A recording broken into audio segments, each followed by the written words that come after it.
Selamat siang, Delphon. Puji syukur kehadirat Tuhan Yang Maha Esa. Kenapa?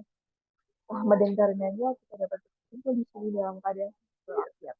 Perkenalkan, saya Nabila Ramadhani. Pada kesempatan kali ini, saya akan bertugas sebagai MC sekaligus moderator yang akan memandu jalannya kita.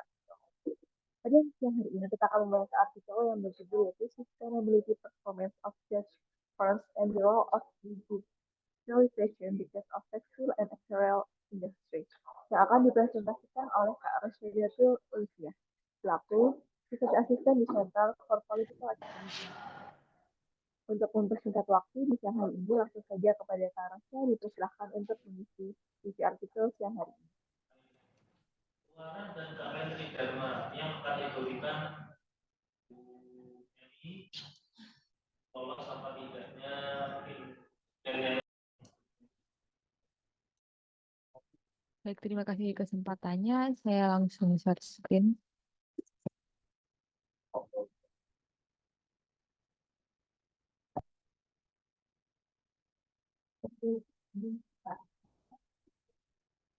Oke, di minggu kali ini kita akan berdiskusi mengenai artikel dari Journal of Linear Production. Di sini dia ranking 7 di Business Management and Accounting dengan judul Sustainability Performance of Dutch Firm and the Role of Digitalization oleh Frazen pada tahun 2024. Dimulai dari abstrak dari penelitian ini. Jadi di penelitian ini melatar belakangi dari industri tekstil dan pakaian yang berkontribusi pada pertumbuhan ekonomi, namun mereka ini menghasilkan polusi yang tinggi. Nah, digitalisasi dipandang sebagai solusi terhadap tantangan keberlanjutan tersebut.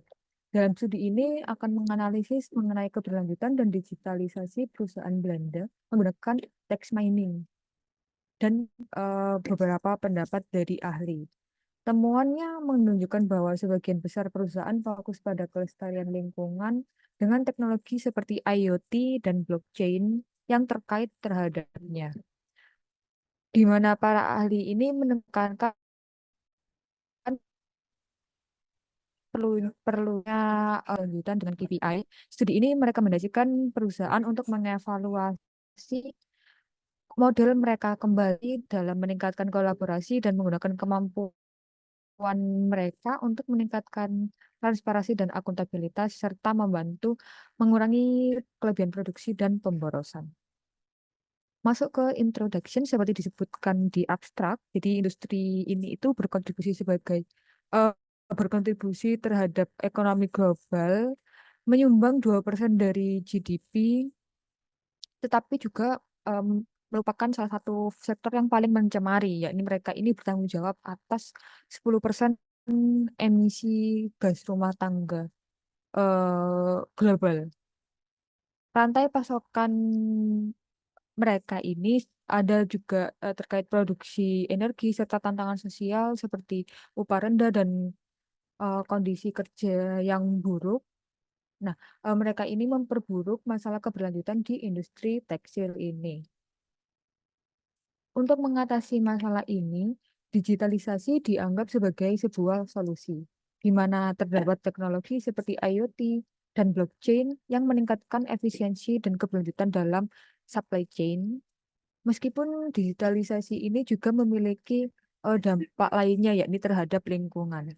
Studi ini mengevaluasi mengenai praktik keberlanjutan dan digitalisasi perusahaan tekstil dan pakaian di Belanda serta mengeksplorasi bagaimana pengaruh dari teknologi digital yang dapat meningkatkan supply chain sustainability. Lalu masuk ke literatur review, yakni dari sisi sustainable supply chain, dibahas bahwa kinerja keberlanjutan atau sustainability performance dalam industri ini dapat diukur dengan menggunakan alat-alat seperti LCA, eco efficiency, dan triple bottom line. LCA mengevaluasi dampak lingkungan dan sosial sepanjang siklusnya produknya itu, namun memerlukan data yang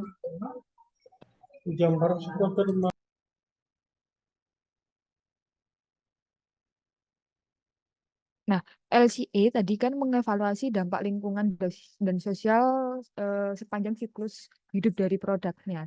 Namun, LCA ini memerlukan data yang intensif terhadap eh, rantai pasokan yang cukup panjang. Ekoefisiensi mengukur keseimbangan antara kinerja ekonomi dan dampak lingkungannya. Sementara model eh, triple bottom line ini mempertimbangkan faktor-faktor seperti sosial, lingkungan, dan ekonomi secara setara. Praktik dari circular economy juga ditekankan untuk pertumbuhan bisnis yang berkelanjutan.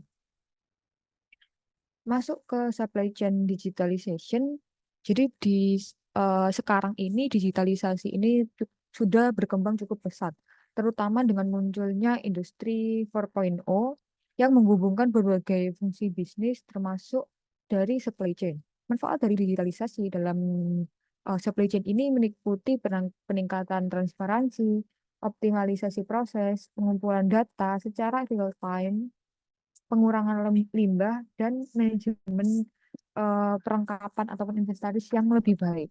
Namun, penerapan digitalisasi ini bisa menjadi tantangan bagi UMKM karena keterbatasan sumber daya finansial dan tenaga kerja.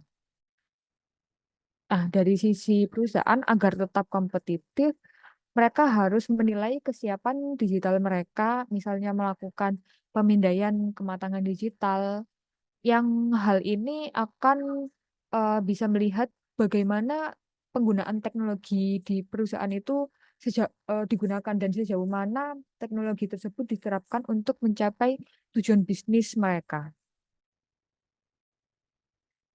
Lalu di sini di penelitian ini ditampilkan sebuah gambar, yakni kerangka konseptual dari studi ini yang terdiri dari 3 lapisan, yakni core sustainability factors, yaitu ada environment, economic, dan sosial.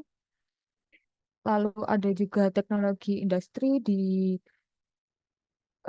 sisi luarnya yang berwarna biru ada beberapa faktor. Lalu di tengah-tengah mereka ada konstruksi teoritis seperti traceability, transparansi, accountability, dan predictability. Di mana traceability ini membantu melacak produk dan mengumpulkan data-data terkait keberlanjutannya, sementara transparansi melibatkan pembagian informasi terhadap pemangku kepentingan. Lalu accountability memastikan bahwa tata kelola di perusahaan tersebut baik dan bisa kita sesuaikan dengan indikator keberlanjutannya. Lalu yang terakhir ada predictability, yakni data untuk meningkatkan efisiensi dari supply chain. Di mana dari kerangka ini menyarankan bahwa traceability dapat meningkatkan transparansi yang kemudian akan mengarah pada akuntabilitas, serta dapat juga meningkatkan eh, predictability, yang semua ini akan menjurus pada akhirnya yakni terkait kinerja keberlanjutan di perusahaan tersebut. Lalu masuk dalam metodologi penelitian ini, data dari studi ini diperoleh dari situs web publik milik 94 perusahaan, perusahaan yang beroperasi di Belanda atau memiliki anak perusahaan di sana. Perusahaan-perusahaan ini diidentifikasi melalui Green Guide dan web search, yang empat di antaranya ini eh, memungkinkan kita dapat mengekstraksi datanya untuk nanti digunakan dalam analisis kuantitatif. Keyword terkait keberlanjutan dan teknologi digital, yang di mana di penelitian ini di Sustainability Apparel and Textile Conference pada April 2023 yang memberikan wawasan tentang bagaimana tren terkait keberlanjutan dan digitalisasi ini. Data dari Kuanti akan diproses menggunakan analisis tematik dan pengkodean menggunakan aplikasi Python dan R yang akan melengkapi temuannya. Lalu masuk ke result, di sini ditampilkan ada 3 gambar yang mereka ini menjadikan hasil dari text mining untuk fokus keberlanjutan di masing-masing faktornya. Nah, di yang gambar 3 merah, yakni text mining dari sisi environment, lalu biru ada dari sosial, dan yang bawah coklat ini adalah dari ekonomi. Secara keseluruhan, perusahaan tekstil dan pakaian Belanda ini tampaknya lebih banyak berkomunikasi tentang faktor lingkungan. Bisa kita lihat di sini, bar dari grafiknya cukup banyak, diikuti oleh dari sisi faktor sosial, namun yang paling sedikit ada dari sisi faktor ekonomi, yang bisa kita lihat dari frekuensi kemunculan keyword dan jumlah keyword yang muncul dari setiap kategori 3 ini. Lalu masuk ke gambar selanjutnya, di sini gambar 6 ini menunjukkan berbagai teknologi keyword yang terkait dengan digitalisasi, yang di mana di sini juga menggunakan hasil dari text mining. Nah, keyword seperti digital platform, pasport, smart, dan cloud adalah kata yang paling sering muncul. Keyword untuk teknologi digital yang baru, yang seperti IoT ataupun blockchain ataupun voice ini, meskipun dia baru dan mungkin seharusnya bisa menjadi tren, tapi ternyata di dalam text miningnya masih kurang muncul begitu.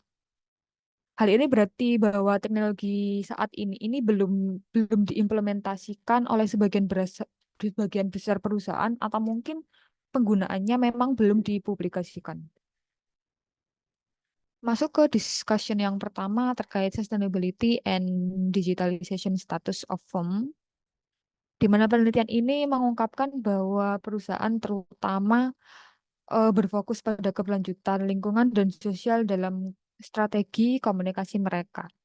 Indikator lingkungan adalah yang paling menonjol, didorong oleh tekanan dan kritik internasional terhadap dampak lingkungan industri tersebut. Greenwashing masih menjadi perhatian, dan sertifikasi seringkali menutupi permasalahan yang lebih luas. Adopsi teknologi industri 4.0 seperti blockchain dan IoT masih terbatas, terutama di kalangan UKM yang cukup kecil. Teknologi ini dapat mengurangi limbah, namun juga dapat menyebabkan produksi berlebih.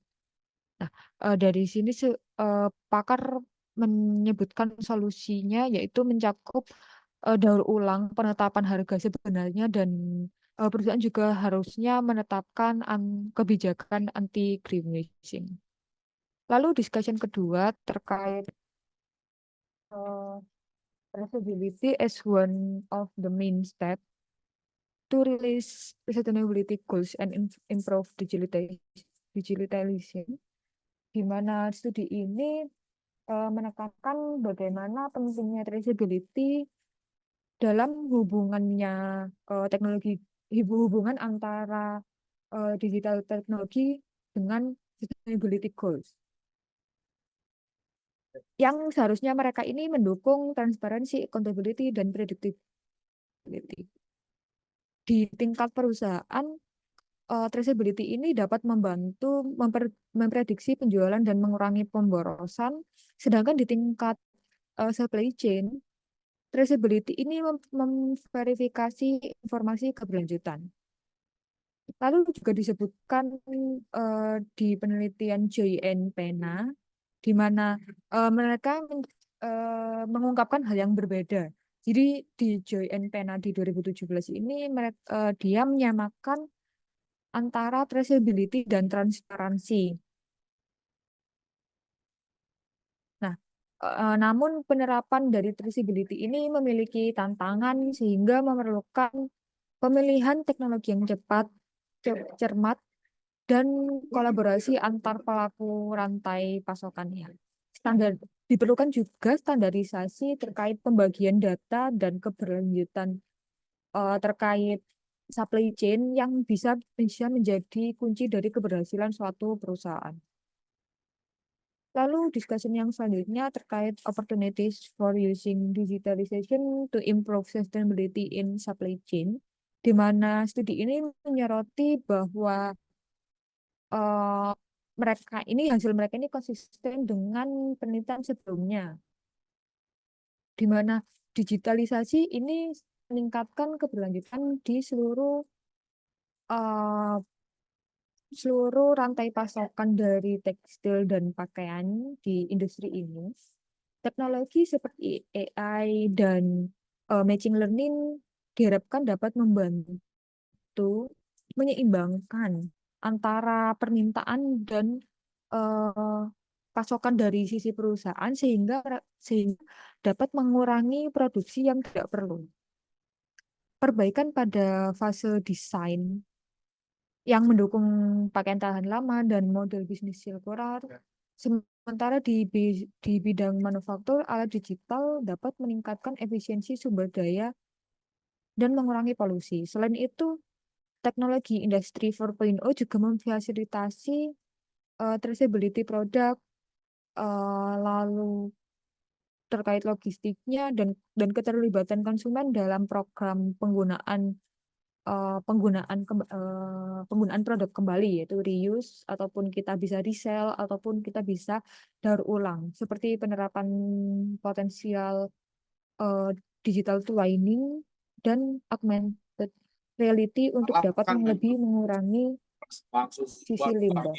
Kita masuk ke conclusion, di mana di studi ini mereka mengevaluasi fokus keberlanjutan dan digitalisasi di Dutch Textile and Apparel Firm, di mana di penelitian ini menyimpulkan bahwa perusahaan yang memprioritaskan kelestarian lingkungan dan sosial dapat meningkatkan kekhawatiran dan merekomendasikan penggunaan data untuk dapat mendukung klaim-klaim yang mereka perlukan. Kematangan dari sebuah digital, khususnya untuk di kalangan perusahaan kecil, yakni SME, ini masih belum berkembang. Jadi mereka perlu dikembangkan lebih lagi karena bisa berpengaruh di keberlanjutannya mereka. Lalu traceability ini adalah poin yang cukup esensial karena mereka bisa mencapai transparansi dan akuntabilitas dalam faktor-faktor terkait supply chain. Standarisasi seperti European Digital Product Passport seharusnya bisa menjadi kunci. Nah, di penelitian ini juga menyarankan untuk penelitian selanjutnya dapat diekspand ke sektor lainnya ataupun bisa juga negara lainnya agar bisa digeneralisir dan mendapatkan wawasan yang lebih luas. Mungkin seperti itu untuk pembahasan kita. Apakah ada yang ingin didiskusikan? Baik, terima kasih banyak untuk Rasya atas pemaparannya yang sangat informatif dan juga menarik. Dan Bapak Ibu di sini yang hadir, jika ada pertanyaan atau ingin berdiskusi lebih lanjut, bisa langsung angkat tangan untuk langsung mengajukan pertanyaan kepada Kak Rasya atau bisa dituliskan melalui chat Zoom. Baik, Ibu, silahkan. Oh iya, terima kasih. Assalamualaikum warahmatullahi wabarakatuh. Kepada Mbak Nabila dan presenter yang tadi saya lupa namanya. Izin bertanya Mbak, nama saya Dahlia. Kalau untuk isu atau tema sustainability atau tadi lebih khususnya environment, sosial dan ekonomik ya, itu apakah menurut Mbaknya apakah hanya bisa dilakukan di perusahaan yang notabene manufaktur maupun yang terkait dengan lingkungan atau di lembaga keuangan bisa gitu? Apakah di lembaga keuangan bisa juga dilakukan riset terkait sustainability tersebut?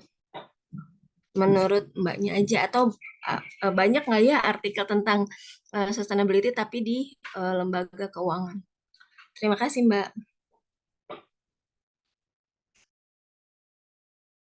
Sudah, saya mungkin dari Karasu bisa langsung menjawab untuk pertanyaan dari Bidang. Ya, baik. Terima kasih pertanyaannya Mbak Dahlia. Jadi terkait implementasi ESG ya. Mungkin kalau dari sisi hmm, implementasi yang mereka mungkin maksud saya industri yang sensitif terhadap ESG itu memang ada di industri-industri khusus, bisa juga tadi seperti manufaktur ataupun energi, oil and gas seperti itu. Tapi tidak memungkiri juga ESG ini bisa digunakan di industri lain, yakni tadi seperti di industri keuangan begitu ya. Lalu juga terkait penelitian yang membahas. Nah, sejauh yang saya tahu biasanya untuk penelitian-penelitian yang ngebahas tentang sustainability ini kebanyakan itu mereka lebih ke uh, all industry, namun di-exclude financial industry-nya. Jadi dengan harapan kalau industri ini mereka bisa hasil temuannya itu bisa digeneralisir, jadi bisa digunakan, bisa menggambarkan kondisi untuk all industry. Namun kebanyakan penelitian itu masih mengeksklud dari finansial karena mungkin ada beberapa apa ya kebijakan gitu kan. Kalau di finansial itu kan ada yang berbeda kebijakan, lalu juga dari sisi pelaporannya mereka juga berbeda apa ya, berbeda standar seperti itu. Jadi kebanyakan penelitian itu mengeksklud dari financial. Tapi kalau untuk sektor-sektor lain itu masih oke untuk digunakan sebagai sampel dari penelitian. Seperti itu sih. Oh, baik, Ya. Mbak. Kalau misalnya cuman di sektor keuangan sendiri itu, misalnya saya kan tadi kan all industry terus exclude financial. Tapi kalau misalnya mau menelitinya hanya di financial industry, mungkin memang saya lihat itu agak jarang ya, Mbak. Apakah bisa jadi peluang gitu? Iya, benar benar Mbak. Jadi memang jarang yang menggunakan financial, tapi ada juga sih. Namun kalau kita ada tantangannya juga, jadi kan se- sepaham saya itu sekitar 50-an ya perusahaan yang finance, 50 sampai 100-an. Nah, itu nanti bisa jadi challenge untuk kita. Nanti sampel yang kita gunakan itu sedikit begitu, Mbak. Jadi mungkin kalau pakai finance perlu tahunnya itu rada panjang. Karena ada di beberapa jurnal itu yang mereka kalau memang ini tujuannya untuk publikasi ke jurnal gitu ya, itu mereka punya minimal sampel sekitar 300-an. Nah, itu kan kalau misalnya tadi financial firm-nya cuma 50, berarti perlu 8 tahun. Dan mungkin juga kita perlu lebih panjang lagi. Itu sih, Mbak. Oh, baik. Jadi tantangannya itu ya, Mbak. Iya. Baik. Datanya kurang. Betul. Terima kasih ya, Mbak. Iya. Sama. Terima kasih banyak atas jawabannya. Izin bertanya, Mbak Rosya, Mbak Nabila.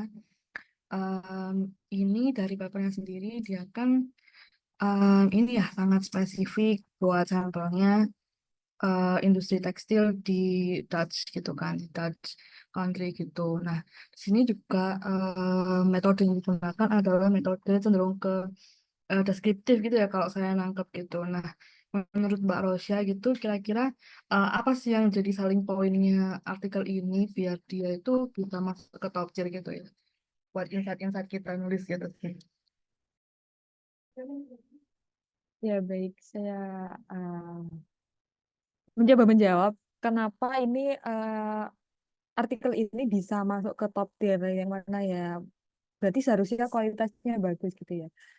Kalau menurut saya sih, karena topik yang mereka ambil itu sudah apa ya, lagi lagi tren gitu untuk kondisi sekarang. Jadi dari sisi sustainability performance, mungkin sustainability performance ini trennya itu sudah dari 2022-an, mungkin 2 tahun terakhir gitu ya. Nah, meskipun dari sisi sustainability performance ini mungkin sudah tidak sudah tidak setren dahulu, tapi di artikel ini author itu mengkolaborasikan dengan IoT, blockchain itu kan bisa apa ya? eh, Bisa menambah insight untuk pembacanya juga. Seperti itu sih mungkin. Oh, jadi lebih ke kayak current issue aja gitu ya, Mbak ya. Terus dikaitin sama hal yang relevan sama isu sekarang gitu. Saat itu apakah dia pendiri Karosnya sudah cukup menjawab untuk Izin menambahkan Mbak Nabila. Mungkin ini diskusi aja ya. Jadi kan karena yang benar tadi yang dikatakan oleh Mbak presenter Mbak Rosya ya. Mungkin terkait dengan judul atau artikel ini itu sudah cukup baru, masih baru ya sepertinya. Karena kan dia dihubungkan dengan digitalisasi, di mana dia bagaimana implementasi ESG dalam suatu perusahaan. Jadi kalau memang penelitiannya itu biasanya kalau penelitian yang dia baru gitu ya, dia itu berangkatnya dari penelitian kualitatif gitu ya. Jadi kita bukan. Jadi para peneliti itu mengkaji bagaimana study case yang sudah dilakukan perusahaan itu apakah dia menerapkan terkait dengan misalnya ini ESG dari suatu perusahaan. Nah, kalau misalnya diangkat dari paper ini kan mereka studi case-nya kan terkait dengan tekstil ya. ESG yang dilakukan di perusahaan tekstil dan aparel gitu, di mana dia menghubungkan dengan peran digitalisasinya gitu. Mungkin salah satu hal yang menjadi paper ini menjadi bagian dari paper top tier ya mungkin salah satu karena topiknya itu yang lagi in saat ini gitu terkait dengan peran digitalisasi di implementasi ESG di suatu perusahaan gitu. Mungkin itu saja sih kalau dari saya.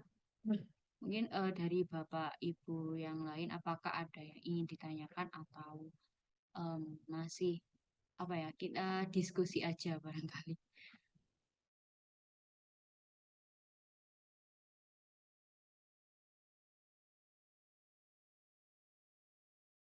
Bahkan Bapak Ibu juga ada yang mendiskusikan terkait dengan pertanyaan Pak Atika tadi, atau yang menambahkan, bisa langsung raise hand untuk menambahkan.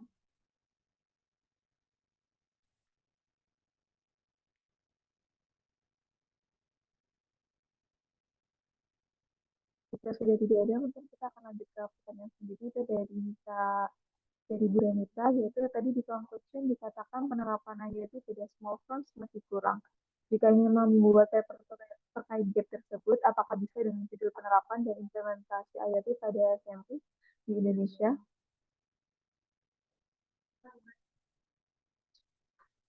Ya, baik, saya mencoba menjawab. Jadi benar, saat kita ingin membuat sebuah artikel baru gitu ya, kita bisa merujuk ke artikel sebelumnya. Kita bisa jadikan ke limitation di penelitian ini untuk kita kembangkan lagi di penelitian kita. Nah, di sini autor menyarankan kita untuk expand di sektor lain ataupun negara lain yang masih terkait topik ini. Nah, dan karena pertanyaannya apakah bisa diimplementasikan di Indonesia, saya rasa bisa. Karena di sini juga jelas gitu-gitu terkait metodologinya. Jadi nanti diimplementasinya berarti kita perlu text mining ke laporan-laporan laporan ataupun apa ya website gitu di masing-masing perusahaan atau mungkin dari Bu Renita ini kan pengennya ke SME ya. Itu bisa juga. Jadi kita cari mungkin kalau SME saya rasa akan ada keterbatasan data begitu karena kan mereka nggak membuat laporan seperti AR ataupun SR. Lalu juga mereka mungkin ada beberapa yang sudah punya website, tapi nggak semuanya saya rasa punya website resmi dari eh, usaha mereka begitu. Jadi itu kalau SME nanti akan sedikit susah. Tapi kalau misalnya kita gunakan tingkat semu gitu, itu bisa kita ambil dari AR, IR ataupun SR-nya kita text mining berdasarkan pengukurannya ini ada beberapa keyword kan yang kita cari gitu. Atau kalau misalnya fokusnya tadi ke IoT aja di sini, jadi kita bisa cek bagian apakah perusahaan itu sudah menggunakan teknologi IoT. Bisa kita lihat dari bisa kita lihat dari laporan-laporan mereka. Karena kalau mereka menggunakan, pasti mereka menjelaskan begitu di laporannya. Kayak kami menggunakan teknologi ini untuk operasional kita. Jadi jawabannya bisa, tapi mungkin ada beberapa yang perlu dipertimbangkan lagi. Kalau misalnya memang sampelnya di SME, seperti itu, Bu Renita. Apa menjawab?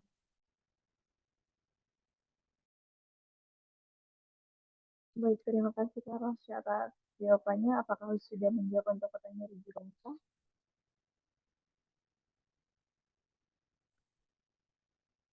Ke Bapak Ibu, masih ada pertanyaan di artikel kita di siang hari ini, bisa langsung saja ditanyakan kepada narasumber. Sudah beliau Kak Rosy dari Bu Renita. Mungkin izin menambahkan Mbak Nabila terkait dengan pertanyaannya Bu Renita tadi.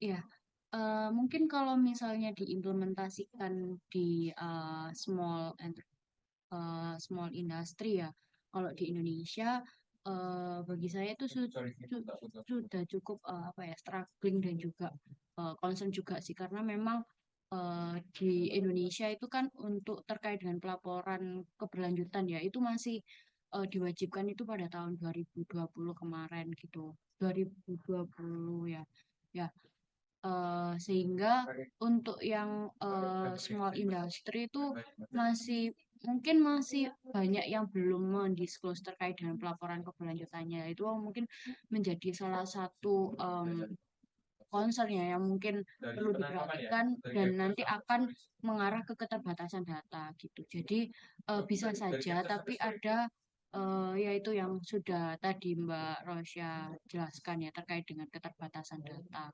Tapi tidak memungkiri juga gitu ya. Mungkin langkah yang dapat diambil ya nanti dari Bu Renita bisa coba sampling aja gitu ya. Ada banyak berapa sih perusahaan atau small firm itu yang mereka itu sudah mendisklose pelaporan keberlanjutannya atau sudah memiliki website karena kan memang ada keterbatasan dari entah dari sisi perusahaannya atau ya atau mungkin dari memang kebijakannya yang dia itu belum mensupport terkait dengan pelaporan keberlanjutan di small industry seperti itu. Mungkin itu aja sih kalau dari saya.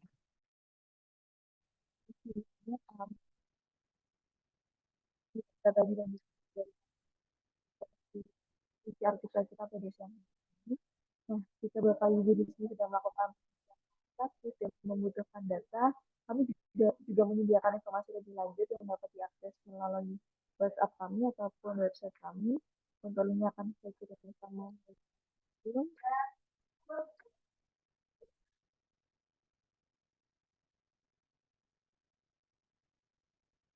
Setelah nama terakhir kita telah sampai di penghujung acara. Terima kasih kepada Bapak Ibu sekalian atas kehadiran dan partisipasinya dalam acara review artikel siang hari ini. Semoga apa yang kita pelajari hari ini bermanfaat dan memberikan wawasan baru. Saya Nabila selaku MC sekaligus moderator acara. Mohon maaf apabila ada kesalahan dalam penyelenggaraan acara ini. Akhir kata, saya pamit undur diri. Wassalamualaikum warahmatullahi wabarakatuh.